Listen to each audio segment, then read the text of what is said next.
سفر کے احکامات میں سب سے پہلی چیز یہ ہے کہ آپ کو سفر کے اندر نماز کی قصر کی اجازت ہے. ٹھیک، آپ کیا کر سکتے ہیں؟ سفر کے اندر آپ نماز کو قصر کر سکتے ہیں. یہ پہلی چیز اللہ رب العزت نے قرآن میں فرمایا سورہ نساء سورہ نمبر 4 آیت 101 میں، اور کہا وَإِذَا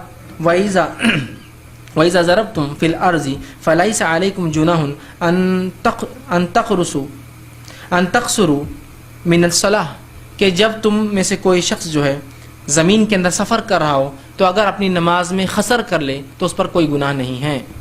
ٹھیک ہے، تو قرآن نے اس کا حکم دیا. تو سفر میں آپ نماز کو قصر کر سکتے ہیں. قصر نماز صرف 4 رکعت والی 2 رکعت ہو جاتی ہے، باقی نماز جیسے کہ ویسی رہتی ہے. فجر کی 2 رہتی ہے، مغرب کی 3 رہتی ہے، صرف 4 2 ہو جاتی ہے. ظہر کی 4 2 ہو جائیں گی، عصر کی 4 2 ہو جائیں گی، عشاء کی 4 2 ہو جائیں گی. تو قصر صرف 4 رکعت میں ہوتا ہے، 2 میں نہیں. ورنہ ایک صاحب نے مجھ سے ایک بار پوچھا کہ فیض بھائی یہ تو وہ قصر بولے تو آدھا ہوتا نا، بولے تو میں کیا کرتا ہوں، بولے ظہر عصر میں تو مسئلہ نہیں آ رہا، بولے میرے کو فجر میں مسئلہ نہیں آ رہا، بولے مغرب میں بہت مسئلہ آ رہا، بولے 1.5 رکعت پڑھنے میں.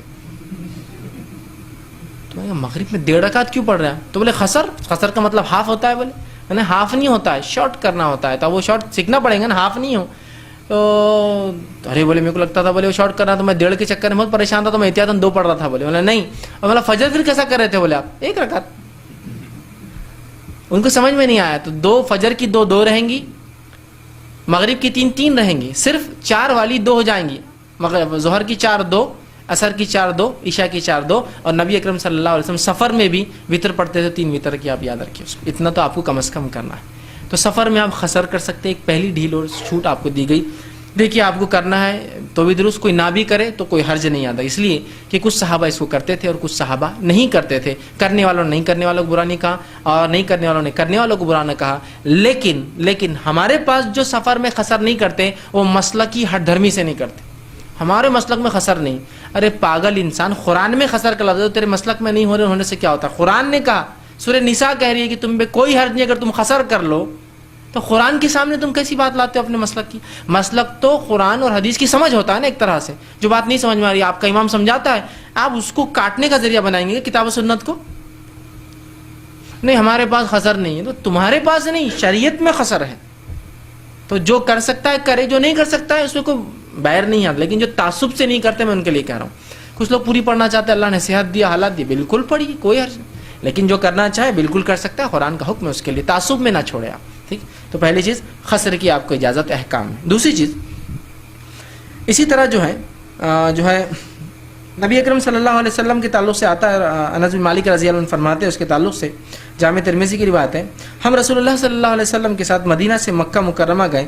آپ 4 رکعت والی نماز کو 2 رکعت پڑھتے، پر یہاں تک کہ ہم مدینہ منورہ واپس آئے. تو آپ یہ قصر کا معاملہ پورے سفر میں کر سکتے ہیں. پورا سفر، یہاں سے آپ کہیں جا رہے ہیں، وہاں سے کہیں جا رہے ہیں، جب تک آپ کا سفر کنٹینیو ہے تب تک آپ کر سکتے ہیں. اب ایک سوال آتا ہے، ہم جب کسی مقام پہ رک جائے تو کتنے دن قصر کرے پھر اگر کرنا چاہے تو یاد رکھیے اس معاملے میں نبی اکرم صلی اللہ علیہ وسلم سے کوئی صحیح روایت ایسی نہیں آتی کہ آپ نے ایسا کیا.